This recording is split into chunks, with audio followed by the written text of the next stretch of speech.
कराची के इलाके खारदर में मोटरसाइकिल शोरूम पर मुबैना गैंग वॉर के कारिंदों ने फायरिंग की है।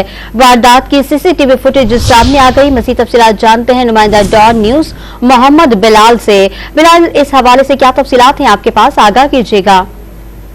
जी बिल्कुल, देखिए खानादर में मोटरसाइकिल शोरूम पर मुबैना गैंगवार के कारिंदों की जानिब से पता न देने पर दुकान पर फायरिंग की है। वारदात की सीसीटीवी फुटेज भी सामने आ चुकी है। फुटेज में देखा जा सकता है कि एक मोटरसाइकिल पर सवार दो मुसल्लह मुल्जिमान गली में आते हैं।